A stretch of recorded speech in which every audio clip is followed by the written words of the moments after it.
Yeah, good evening, everyone. I welcome all of you to this session. Today we are having with us Nilakanta Das. He is currently PhD student at Nigel, Bhubaneswar. So thank you, Nilakanta, for accepting our invitation to deliver on the topic of enumerative geometry of curves. So the time is yours. You can start. Thank you. Okay. Thank you for the introduction. Am I audible? Yeah. Very clear. Okay. Yeah, I'd also like to thank the organizers for giving me the opportunity to talk to here. Okay, so let me present my slides.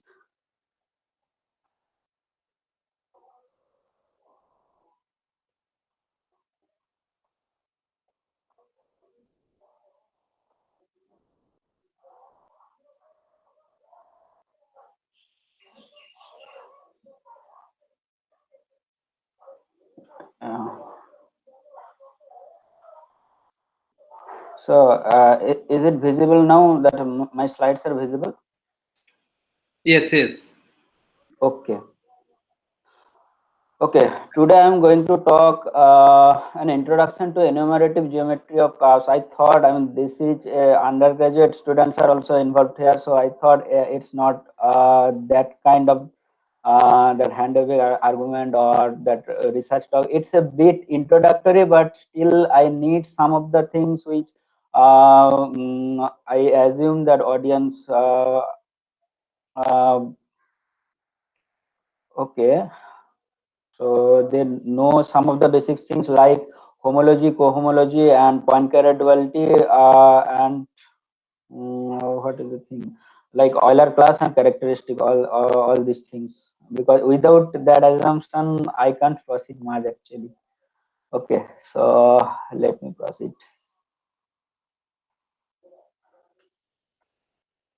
Yeah. So here is a brief outline of my talk. I'll first give some motivation and history, maybe long to 200 years back, and then some prototype of questions, and then we give that how to approach that type of question in general, but with some example. I'll explicitly describe with some example, and then we'll come to the main part, that enumeration of nodal cubics in CP2, and then some degenerate contribution part, that enumeration of curves with more singular points. Okay, so if you have any questions, just stop and ask me. Please feel free to do that. Okay, so here is a brief history and motivation. So this is basically enumerative geometry is part of intersection theory. So I hope you have heard the name of the subject, intersection theory. So this subject is basically modeled on that classical theorem of Bézout. So it says that if you take any two plane curve of one of them is a degree d and another is degree e, then they intersect at d times e many points, and d that many points, so number of point of intersection is de, but this count with multiplicity. So this quote unquote multiplicity I am using, so I may be precisely define later. So like the thing, so suppose you want to ask how many roots are there that z square equal to 0. So the answer is 2, but this answer is actually 2, but it has one root but counted with multiplicity 2, so the total number is 2. So with multiplicity, that number is de. So the plane curves mean curves inside complex projective space. So I'll come to that. So this is the model theorem of Bézout, on which that intersection theorem is developed.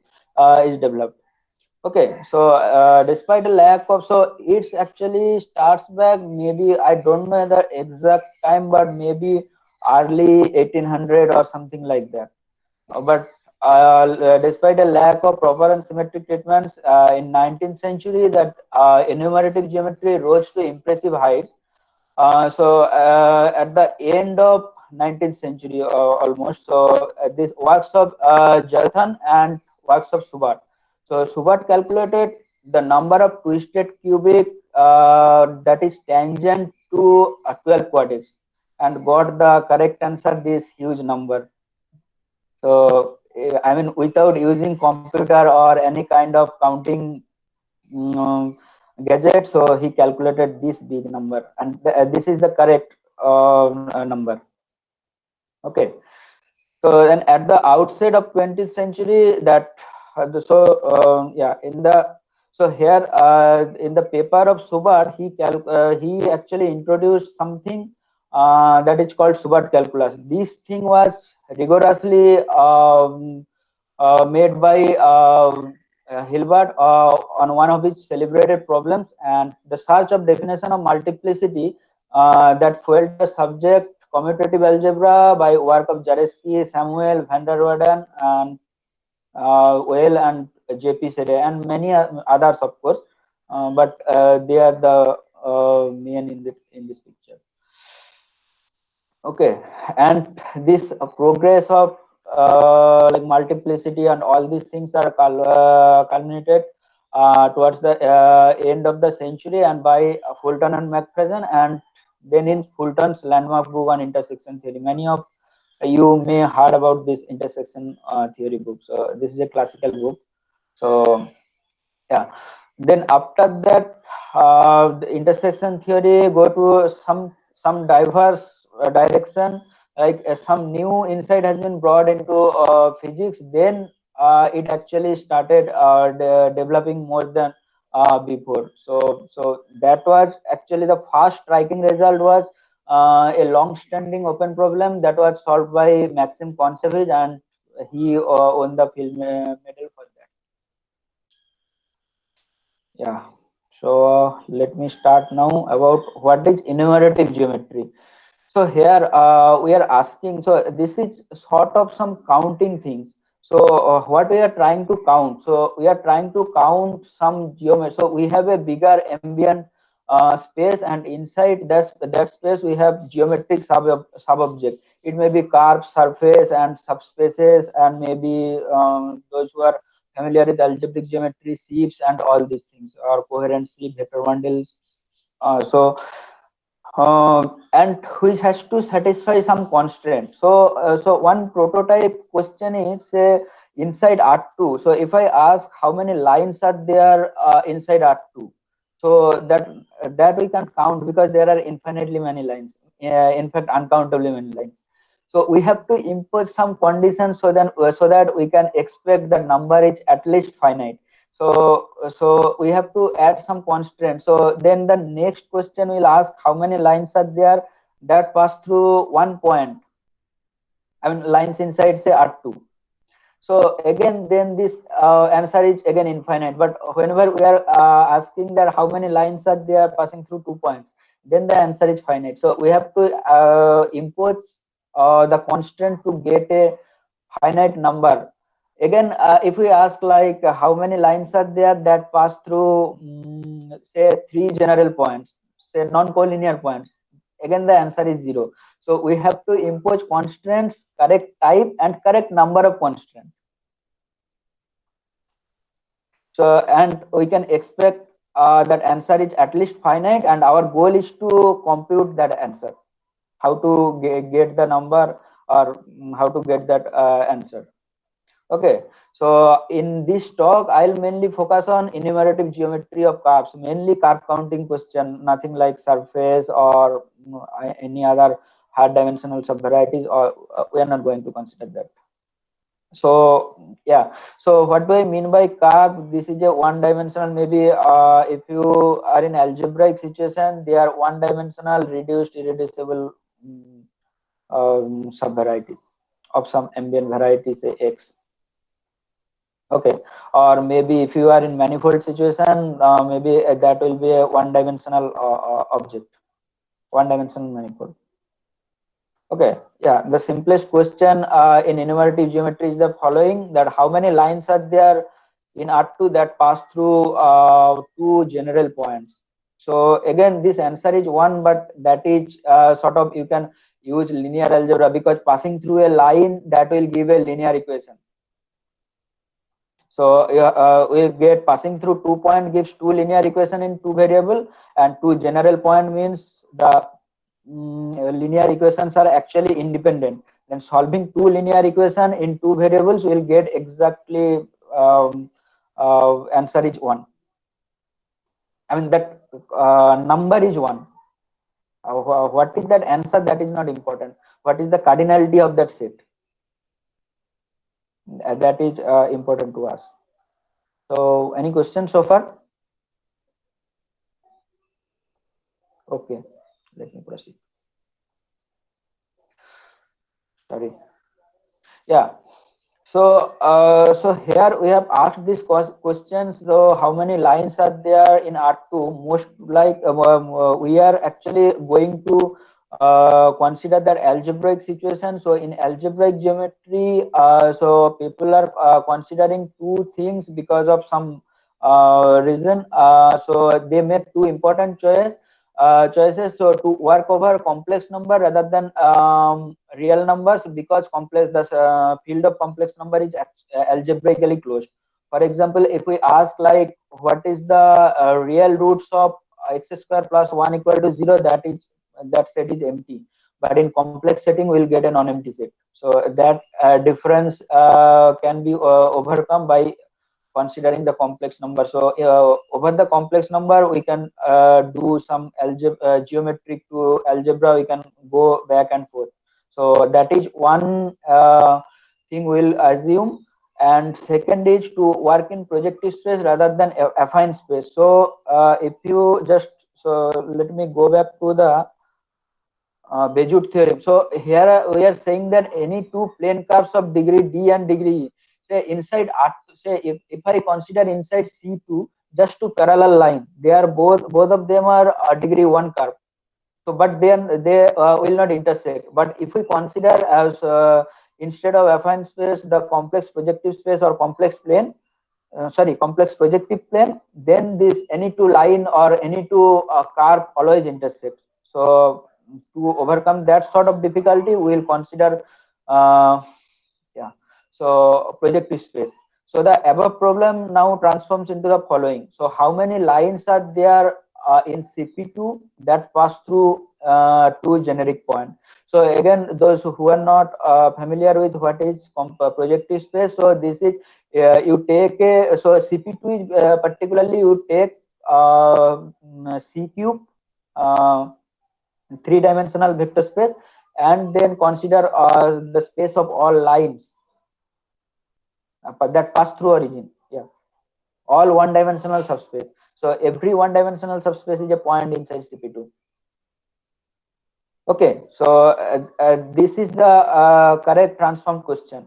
Now we are going to describe so how to generally we can approach.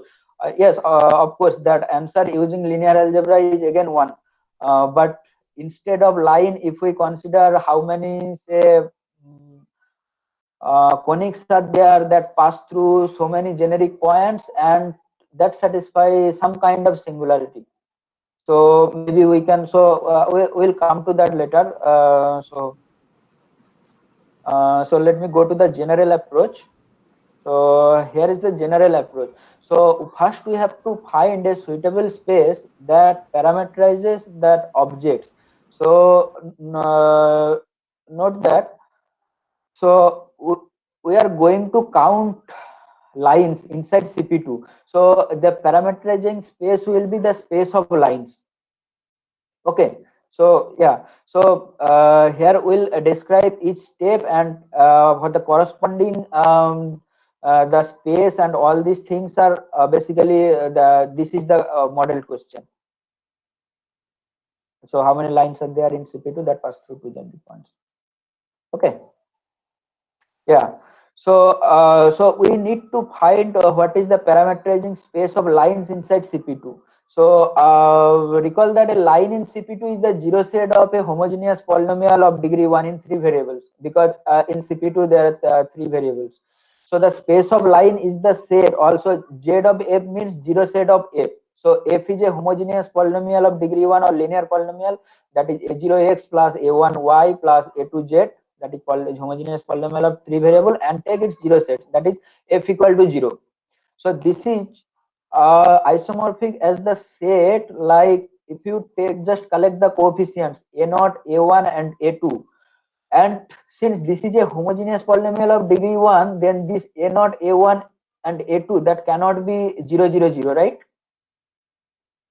Okay, so this set modulo the action of C star, because if we take something like lambda times a0 instead of a0, a1, a2, if we take lambda times a0 comma lambda times a1 comma lambda times a2, zero set of that polynomial is again same.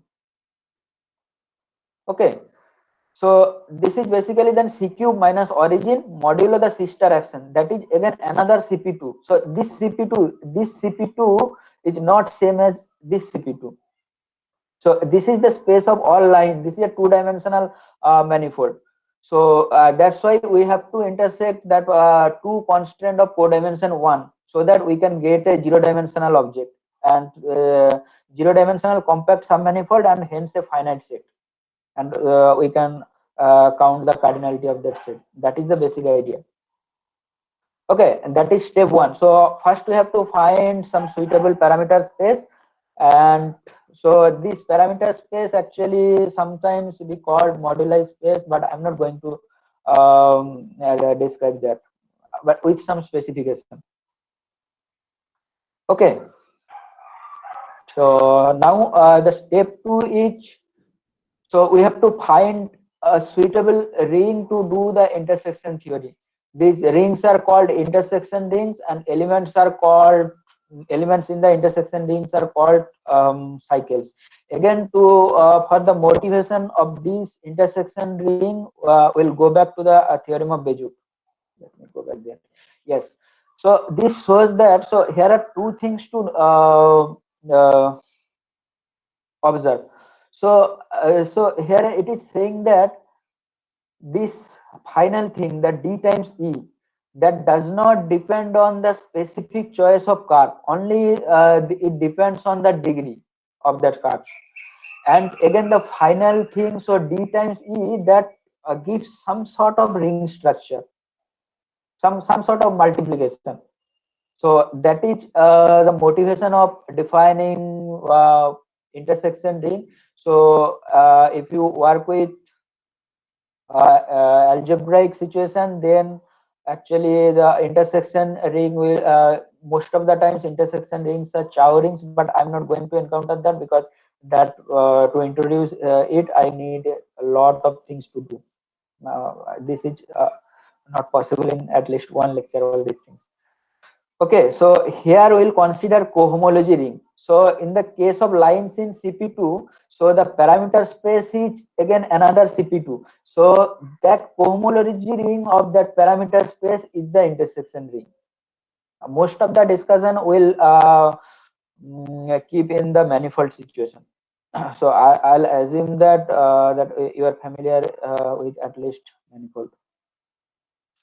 Yeah, so cohomology ring of CP2 is this is generated by a hyperplane class, and modulo the ideal generated by H cube, that is H cube equal to 0. So this is a free group generated by 1 H and H square. Okay, so in the case of the parameter space of lines, this is the intersection rings, that H star of CP2 with Z coefficient. Okay, now the third step is to express the constraints in terms of cycles. So while we introduce a enumerative question, so we have to impose certain type and certain number exactly correct number of constraints. So now the goal is to that express the constraints in terms of elements of the intersection ring, or that cohomology ring in the case of lines inside CP2. Okay, so in our example, the constraints are lines that pass through a point. So let's say P be a, okay, sorry, here is a typo. This B, then it will be a colon. Sorry, it's not a semicolon. So P be a point inside CP2, then the space of lines that pass through P. So we'll denote it by curly HP, and that is the all such line Z of A vanishing set of a homogeneous degree 1 polynomial such that f of P equal to 0, right? So this is, so all such a naught a, so this space is, so it's all such Z of F, that space is another CP2. So what is a general member of CP2? That general member of CP2 is that third bracket of or class of A0, A1, A2. So here this class such that f of now, so here f is A0 x plus A1 y plus A2 z, and that pass through the point P. This means that it satisfies this relation A times A0 plus B times A1 plus C times A2 equal to 0. So this is basically the saying that zero set of A times x naught. So here this A naught, A1, A2 are variables. So we replace this A naught, A1, A2 by x naught, x1, x2 respectively. So this is again a hypersurface inside CP2. And yeah, this is a hyperplane because this is degree 1. Zero set of a degree 1 homogeneous polynomial in 3 variable. Okay, so therefore the class given by the space of lines that pass through a point is H. So note that this cohomology ring H jet, I mean this is generated by one H and H square. So codimension 1 cohomology class is H, or this is a hyper, so or rather H is a hyperplane class, and this is again a hyperplane, so its class will be that capital H. Okay, now so after expressing all the constants in terms of cycle, we will now take the product of cycles and then consider the degree of the product. So I'll explain in a moment what do I mean by degree through this example. So in our case, we have that lines passes through 2 points, 2 general points. So passes through each point is a class H. So passes through 2 general points is that H times H, right? Now degree of H square. So let me go back to the cohomology ring structure again.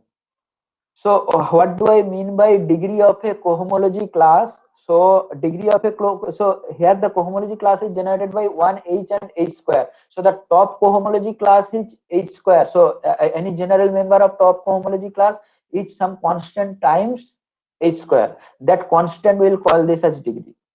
For example, degree of H is 0, but degree of H square is 1, and degree of say 2H square is 2. Uh, any questions so far? Hello, am I audible? Yes, you are. Okay. Okay, then so degree of H square. So coefficient of H square is here 1. If we get that 2 times H say, then the coefficient of H square is 2. In that case, degree will have to be 2. So in our case, degree of H square is 1. So this gives the answer. So there is a unique line in CP2 that pass through 2 generic point, and maybe you can prove it using linear algebra or maybe other technique. There are lots of technique to prove this. There is a unique line in CP2 that pass through 2 generic points. Okay, so up to that step, up to step 4, everything looks correct. But now comes to the most crucial step in this approach. So up to now, we have found the degree of the product of the cycle. But again, the question is that why this degree will give the correct answer to the enumerative question we have started with. So it could happen that there are some extra pieces of stuff that contributes to the degree calculation, but we don't want to count them. Then this degree calculation will give an error. I mean, it is not the correct answer. So we have to find the degenerate contribution and subtract them. That is the place where the difficulty will start from. Maybe those who are familiar with algebraic geometry, they it can be resolved using deformation theory or all these kind of things. This is one of the difficulties in this approach. Okay, so in our case, fortunately, it is uh, irrelevant, because in another by alternative means we can prove there is unique line that pass through two generic points.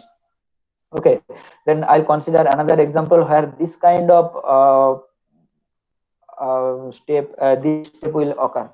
Okay, suppose, so let's consider this example. This is just a simple example. Suppose you consider this two variable, sorry, one variable polynomial z square times z minus 1. This is a degree 3 polynomial in one variable. Suppose we want to count the number of non-zero solution to fz equal to 0. That answer is definitely 1, z equal to 1. And but the point is z equal to 0 is again another solution, but with multiplicity 2. So here we'll show that degree calculation will show that final answer is 3, but then we have to subtract the contribution coming from z square, sort of. And this is the idea here. So so here this is a three variable so this is not a homogeneous polynomial, but we mentioned that we have to work with complex projective space, so we homogenize it by adding one more variable, and this polynomial will look like z square times z minus w. This is a homogeneous polynomial in three variable, of degree 3. Now the above question reduces to count the cardinality of, so here we are counting that complex solution. Now we are in CP1, or maybe if you can you may say this is a compactification of C, or maybe that Riemann sphere, or I mean it has a much more description on other descriptions also. So we are trying to count all such this class ZW such that f of ZW equal to 0 and ZW is not equal to 0, 1. So this 0 corresponds to the point 0, 1 inside CP1. Okay. Now here is the another approach to find a the class of the constants. So we can consider that this section is a this polynomial. So this homogeneous polynomial can be viewed as a section of some appropriate bundle. Maybe that CP1 over CP1, you can consider this tautological bundle and consider its dual. So gamma P1 is the tautological bundle, then consider its dual, this gamma P1 star, and tensor it 3 times. So that will give so its sections are actually thus all degree 3 homogeneous polynomials. Okay, and this section is transverse to 0. Okay, so so let me use this board here. So what we have taken here,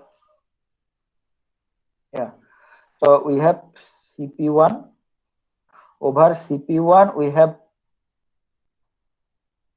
this is tautological bundle. So this bundle has description that each point over each point is the one dimensional subspace that we are contracting to one point. That one dimensional subspace is the fiber here. So take its dual and tensor it 3 times. So the space of all sections, so let me give the name, so this pi, so all, so global sections of this bundle CP1 and gamma P1, this is isomorphic at all degree 3 homogeneous polynomial in 2 variables, of course. Yeah. So is this window, I mean, is this visible? Yes, yes, yes. Okay, thank you.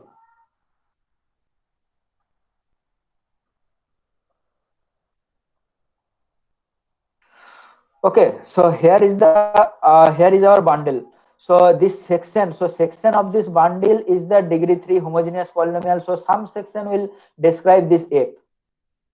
Okay, now this it can be shown that this section is transverse to zero. So transverse to zero section means this intersection are again that expected intersection sort of. So let me again go back to what do I mean by intuitively transverse intersection. Suppose you have a this is a circle and over this circle say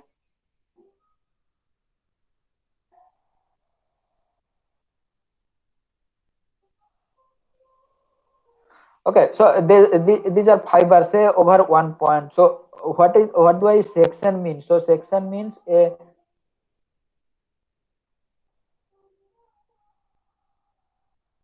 this sort of some sort of here it is carved, but they are not really carved. So what do I mean by section transverse to zero? So it is just simply cutting this. So zero section is this circle. They're not really circle. I am not that much expert in drawing, but yeah. So this intersection is that, see, this is just simply intersecting here. So again it is simply intersecting here. So if I so consider, so this is a zero section, and if I consider a section like this, so here this point is not that just simple intersection, but it's tangency type of sort of condition. So this is not a transverse intersection. So by transverse intersection means it is a fine intersection. Intuitively, you can say. So I'm not going to the proper definition, but this is the whole idea. Okay, and this section, once this section is transverse to zero, then consider its Euler class. So now we have to consider some class, right, inside the intersection ring. So the Euler class will do the job. So again, I'm not going to define what Euler class or characteristic class means. I'll assume that because it will take a lot of time to define all this. So heuristically, this is saying that so once we define a once we define a section, then it actually encodes the locus where these sections are or components of the sections are linearly dependent, sort of intuitive, but not this is not precise. Okay, so it can be shown that this class is actually 3 times h. Okay, note that we have defined degree of the that complex projective space CP2. So degree of CP2 will again z times h modulo h square. Here h is the codimension, top codimension class in case of CP1. So this Euler class is 3 times h. So then what will be its degree? Degree will be 3. Right. So then what do we actually get? We get that so instead of getting that cardinality of this set, we are getting that all such ZW belongs to CP1 such that f of ZW equal to 0. But this process explicitly avoids this condition that ZW not equal to 0, 1. So yeah, here is the thing. So far we have counted the cardinality of this set, and this cardinality of this set is 3, because I mean this is again true because a degree 3 polynomial has 3 root counted with multiplicity again. Okay, but we want to compute the cardinality set together with the condition this is not equal to 0, 1. But z equal to z this point is 0, 1, if then it will again contribute to the solution space with multiplicity 2. So the required number is 3 minus 2 equal to 1. So here this is the step 5. So this 3 is that up to the calculation of 3 is all about the step 4. Yeah. So the cycle of the I mean product of the cycles. In the step 5, that here we have found that there is some degenerate contribution, and we have to find that and we have to subtract that. The final answer is 1. So any questions so far? I mean, if you have any question, you can ask me. Please feel free to ask. So let me pause a bit, maybe 30 seconds. Or should I proceed? Yes, yes, you can proceed. Okay. Okay, so here actually, I mean, the one non-trivial fact we are using in this calculation, I mean, the calculation um, of the degenerate contributions. So here is the proposition. So that will actually, I am stating this because it will needed in the subsequent talk. So suppose you have a complex manifold M and a holomorphic vector bundle over MV, and such that the dimension equal to dimension of the manifold is the rank of the vector bundle. And if you take a section, holomorphic section that is transverse to 0, then this Euler class, so this Euler class that evaluated on the fundamental class M, that is nothing but the degree what we have introduced. So you can say this cardinality of this set S inverse 0, because of rank equal to dimension, this S inverse 0 is a zero dimensional compact submanifold of M, and this is a finite set, and this cardinality of this set S inverse 0 is the degree of the Euler class basically. This proposition, I mean, in general setting we can prove this. Okay, so I'll assume this and proceed in the next calculation. So let me go back. Let me now go to another question. So that is slightly more difficult than um, the previous one. So in the previous case, we have considered constant are only that passing through points. So, but we can ask like, so they are passing through points and it has so certain kind of I mean some other type of constraints we can impose. So here is the example. So we can ask how many curves are there. So sorry, it will be cubics. Sorry, how many cubics are there in CP2 that have a node and that pass through 8 generic points in CP2? So it can be shown that the space of conics is 9-dimensional.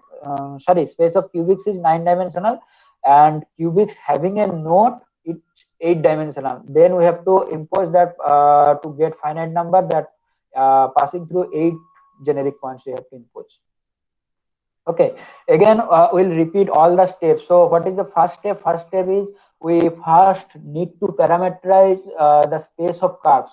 So in our previous example, the space of curve is that again another projective space that is CP2.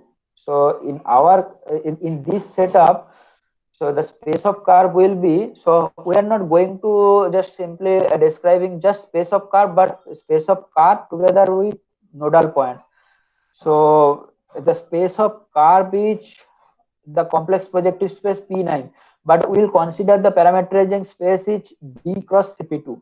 So we are considering so here is the an element, a typical element. Here is the pair where a cubic and comma a point inside CP2. Okay, this is our parameterizing space. So after that we'll consider this, that this has the node. This condition we'll consider as constant, and then again the goal is to we'll consider this cycle. What I mean, we'll investigate what is the cycle in this case. Okay, so the intersection ring will be, so this is the parameterizing space. Again, the intersection ring is the cohomology ring that D times CP2 with integer coefficients. Okay, so this is step 2. Up to step 2 we have done. So what was the step 3 in that general approach? It was that we now need to express the constraints in terms of cycles. So we are going to now do that. Okay, so here is the two type of constraints. So one is that having a node and passing through a point, and that latter constraint is repeated 8 times.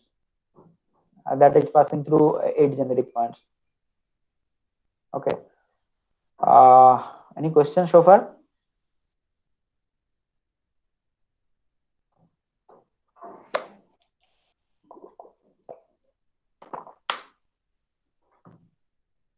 Okay.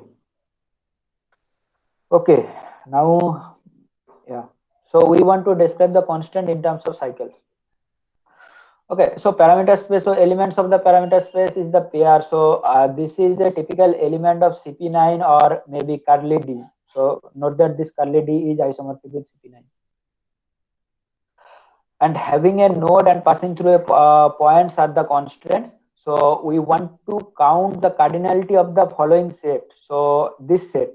So f comma p, that is again, so that is an element, typical element of the parameter space, such that f has a node at p and f passes through 8 generic points inside CP2. Okay. Note that cubic passing through a point is again a hyperplane inside D. So just the same calculation, because passing through a point it will give a linear equation on the space of curves.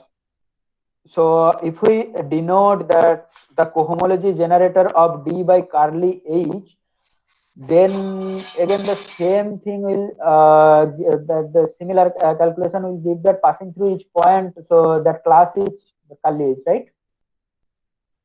Now we want to express the nodal condition in terms of cycles. So cycles of D cross CP2. So let me describe so in words. So okay, so we want to count, sorry, I mean here is the thing. So we want to express the constant that f comma p belongs to the parameter space such that f has a node at p, but somehow we have to well, no, let me go back here. So here is the main thing. So if we get a section that is transverse to 0 under all these hypotheses, then its degree of the Euler class will give the cardinality of the set of S inverse 0, right? So we want to express that nodal condition in terms of sections of some appropriate bundle, and then we can apply this proposition to get at least cardinality of a set. Okay, so the next goal is to convert the nodal condition to a section of a vector bundle. Okay, so here the Moore's lemma will do the job actually. So suppose if you have a holomorphic section defined inside a neighborhood of origin, so here is again another thing. So we are considering curve inside CP2, but say a local, near a point, it will look like C2. So we are considering a holomorphic function that is defined on a neighborhood of origin inside C2. Now then we say that f has a node at origin if and only, first of all, that curve has to pass through the origin, that f of 0, 0 equal to 0, and all the first order partial derivatives at that point 0, 0 is 0. So this is nabla f. So nabla f is basically where this function is function vanishes. It is basically del f del x comma del f del y. And nabla square f00 is non-degenerate. So this is, so just remind this thing as this is the determinant of the Hessian matrix. So sorry, this is non-degenerate means the determinant of the Hessian matrix is non-zero. So it is saying that it has a node at origin if and only if it is passing through origin and all the first order partial derivatives vanishes at origin, and the determinant of the Hessian matrix is non-zero. Okay, now all these things can be expressed in terms of section of some appropriate vector bundle, and then we can apply that proposition or like that section. I mean, we can compute that Euler class of that bundle. So provided all the hypotheses should satisfy, and then we can compute the Euler class. Okay, so here is the bundle. So we have this parameter space D cross P2, then this will induce, so this f of p equal to 0. So first condition we can so f has a node at p, so the first condition is that f of p equal to 0. So f of p can be expressed in terms of the section of this bundle. So here is the base is D cross P2 and the bundle is gamma D. So gamma D is again, so note that this curly D is a projective space. Gamma D is that again tautological bundle of this that projective space, and gamma D. So again, gamma D star is the dual of that tautological bundle. Tensor with gamma P2. So P2 it has gamma. So it has tautological bundle. So this again take its dual and tensor it 3 times. So it will produce the evaluation map basically. That is psi a naught, and over psi a naught inverse 0. So psi a naught inverse 0 is again a submanifold of this base space. Over psi a naught inverse 0, that is the vertical derivative is defined. Vertical derivative is this is a so T star P2 tensor gamma P3 dual tensor 3 times tensoring that valued function. So on a first look, it might look strange, but yeah, that will be the bundle. So if I have time, then I maybe focus on this how these are the sections of this bundle and so on.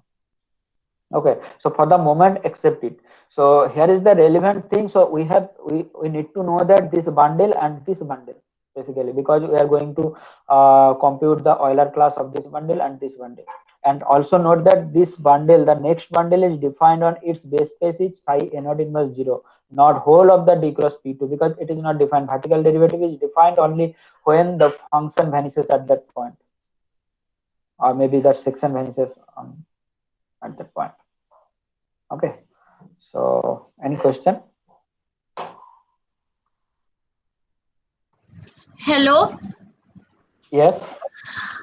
Sir, actually, we have read the Bejout's theorem in number theory or for polynomial. Is it same for here also? Yeah, they are sort of in the similar. I mean, the arguments are sort of parallel. So, can you just repeat me once? What is the Bejout theorem for number theory? I just forgot. Oh, Betzel's theorem. I mean, Yeah. if you don't mind. No, it's okay. The Bejout's theorem is that if A and B and B integers with greatest common divisor D, then there exist integers x and y such that ax plus by equals to D, where D Yeah. is the greatest common divisor. Well, that is The same something thing, that similar thing you here. need. Here the irreducibility idea. Sorry, I can't is hear you here. properly. Excuse me. No, after all. Yes. Hello. Hello. Yeah, that Bejout theorem you are saying, that is basically, I mean, that UFD What you property have of is GCD. I mean, I don't know if these two are same or not. I'm not sure actually. Swadhin sir is saying something. So Yeah, I can't hear him actually properly. no. You see, after all, Betzel's theorem is what? Yes. It is about A and B are two numbers. If let's put it a little more. Yeah, maybe they are. Strictly, let me see, if A and B are relatively primes, A and B are Yes. relatively primes, then you can get x and y, so the ax minus by equal to 1. Yes. It's a similar thing here. If you have two polynomials, which are, they don't have common factors, then in algebraic geometry, we teach that. Yeah.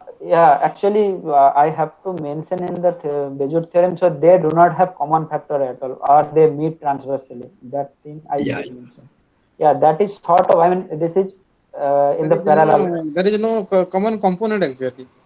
No, between these two curves, there is no common component, because see, if you take let me just draw here. Suppose if you have one pair of line, and again consider another pair of line where this each coincide and this is again another pair of line, then how can you, I mean, this is the common thing, right? So a number of points you can say. They do not have common component. Yeah, in that sense, that may relate to that Bézier theorem in the case of numbers, yeah, or integers. Okay, okay. Thank you, sir.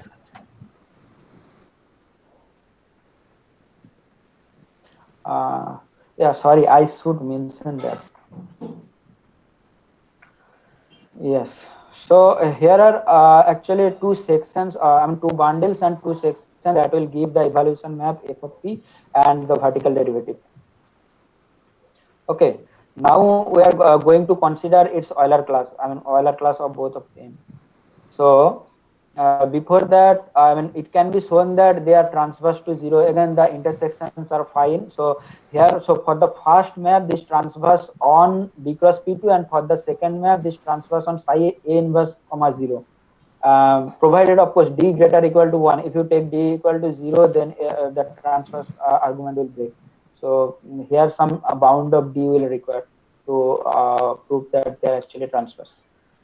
Okay, now the cycle representation of the curve of the space of curves that have a node. This is that Euler class of this six. Sorry, it will be Euler class of these two bundles basically. Yeah, Euler class of this bundle times Euler class of this the next bundle. Okay, so if NA1, if we denote this number that nodal cubics passes through 8 generic point, then this NA1 should be this product of Euler class, and passing through 8 points, it will produce that curly h to the power 8. Again, that will evaluate on d cross p2, or rather you can think this is the degree of this class, that Euler class times h to the power 8. Again, so degree of this class is means that the coefficient of the top cohomology class. So here, so note that d each cp9. So and we denote the generator of that cohomology of d by curly h, and cohomology of cp2 by capital H. So it has then h to the power 9 times h square. So we need to extract the coefficient of h to the power 9 times h square in the expression of this. So now it looks abstract, but we have to find this expression properly in terms of capital H and curly H. That we are now going to do that. So it can be shown that using splitting principle, that again I'm not going to explain. This Euler class of the first bundle will be curly h plus 3 times h, and Euler class of the second bundle is this complicated expression. So it can be proved that. And again, so we'll put all these relations here, and we'll produce this complicated relation, and out of this complicated relation we have to find the coefficient of h to the power 9 times h square, of course using the ring structure of d cross p2, and that answer is actually, I mean, a simple calculation will give this answer is actually 12. Okay, again, so up to step 4 again we did. So here is the step. So we take all the product of cycles and then degree of the product. In that case, that is 12. But now again we have to again verify that if the number we are getting, is it the correct answer. So here this is the correct answer. Here is the justification, because so see, so what we are trying to actually calculate. So the curves passing through 8 generic points, and so f of p equal to 0 and nabla f of p equal to 0. But we are ignoring here that determinant of the Hessian is non-zero. What about that? The question is, does this create any problem? I mean, so here is the argument: this will not create any problem at all, because so yeah. So it might happen that some contribution of the above Euler class calculation can occur from the space where the determinant of Hessian vanishes. But if we assume the determinant of Hessian vanishes, then the singularity is at least as degenerate as cast. So the singularity will get more degenerate. So Okay, I mean, if time permits, I'll explain a bit about more singularities. What are the singularities? So, okay, so let me draw what do I mean by cast, or maybe if time permits, I'll do that. So this is something more or singularity than node. Then again, the space of curve then has lesser dimension. But we are trying to compute the top degree coefficient. Then top degree coefficient is automatically 0. So no such degenerate contribution occur in the previous calculation. So this similar calculation, if we repeat for D, just general degree D curve, provided D greater or equal to 1, and the number of degree D curves that have a node and that many generic point it passes through, each 3 times D minus 1 square. For example, like for 3, this is 3 times 4, that is 12 we actually derived. Okay. Any questions so far? So here note that we have not again here encountered that step 5, which is crucial. I will come to the another example where we'll encounter this sort of situation. I mean that is the whole problematic part. That I'll come to that. Before that, any questions so far?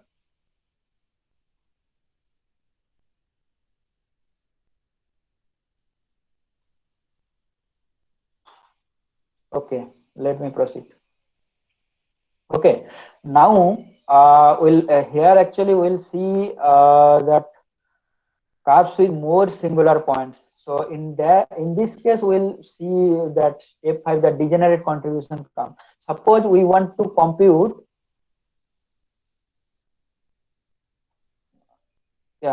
so we want to compute curves with having one node and one cusp, and also that passing through the correct number of the generic points.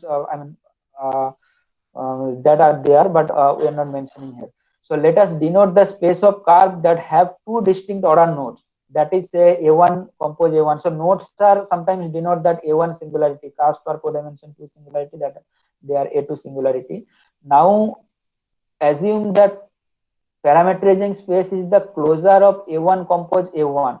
So note that this space has that nodes are distinct, but in the parameter space that 2 nodes can collide. I mean, because this is a closure statement. I mean, this is a closure of this A1 compose A1. Now, again, we can express the cuspidal condition on the second that mark point. So here we can, the parameter space, maybe we can consider a degree D curve and 2 mark point, 2 distinct mark points, such that it has a node, genuine node at each of the mark point, and the points are distinct. And now we can express that cuspidal condition on the second point at some section of appropriate vector bundle.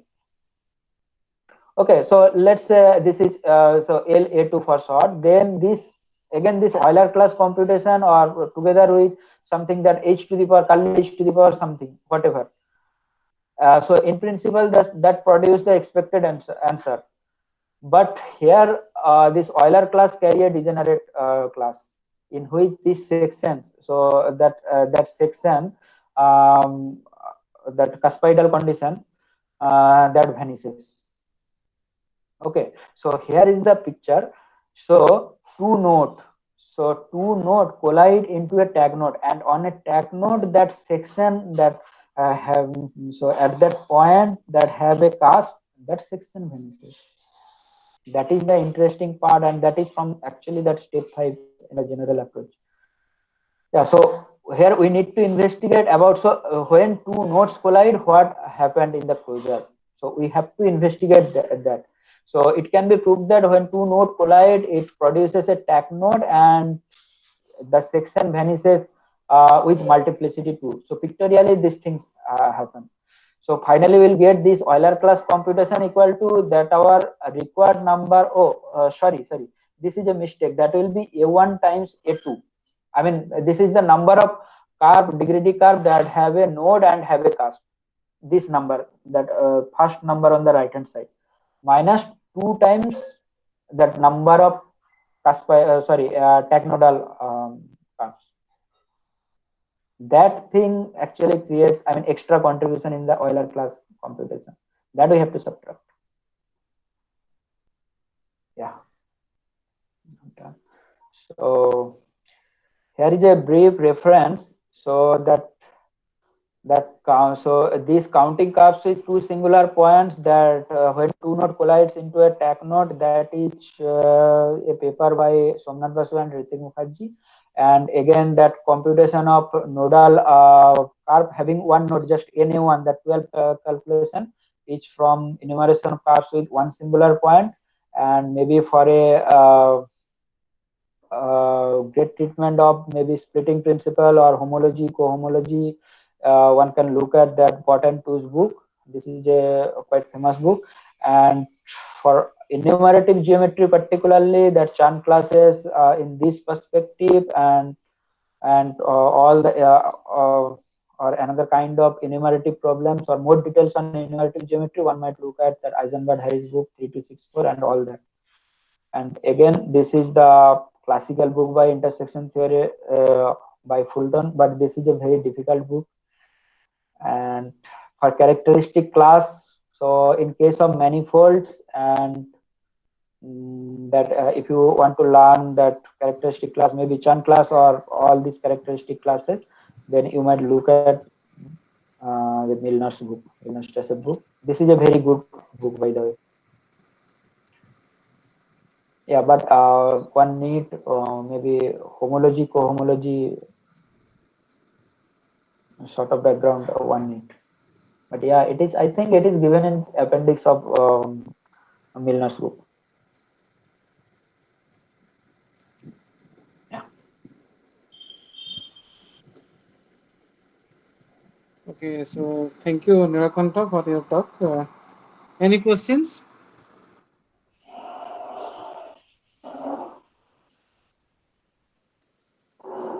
Okay, Nirakanta, do you know anything about this Apollonian taking or Apollonian circle packing?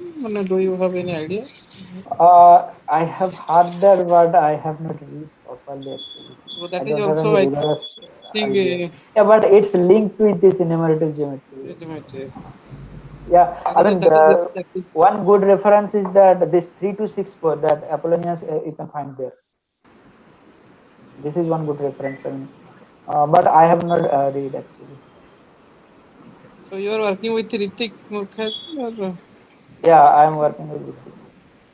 I mean, sort of. So this is not the work I'm doing currently now, but so yeah, I have mentioned that in the introduction. So it's like, so some ideas from physics. I mean, this involves mirror symmetry, Gromov-Witten invariants. I'm mostly focusing on that sort of stuff. And yeah, this question, but in different setup, I have one paper is repetition. No, not curves on CP2, but curves where the surface is moving. And CP2 is moving CP2 inside CP3.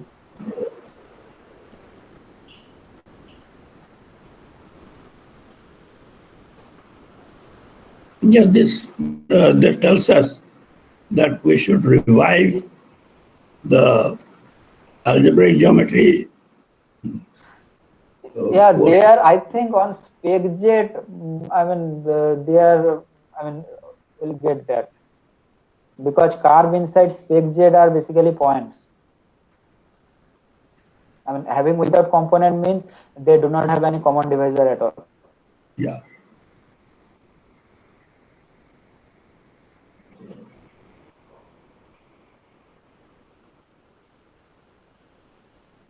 Well, Okay. That can be expressed. Yeah. So here we are in spectrum of C situation. I mean, basically, well, we are in complex situation, but if we consider number field sort of, I mean, that algebraic geometry, but from number theoretic point of view, then this Bezout theorem may be that exactly that A times X. yeah, exactly. The thing is, Bezout's Yeah. theorem is taught in algebraic geometry. I taught it a few years ago when algebraic geometry was a part of the curriculum. Yeah. In that point of view, you can say that this is So, also okay, good. Thank you very much that you spoke this. I really liked it.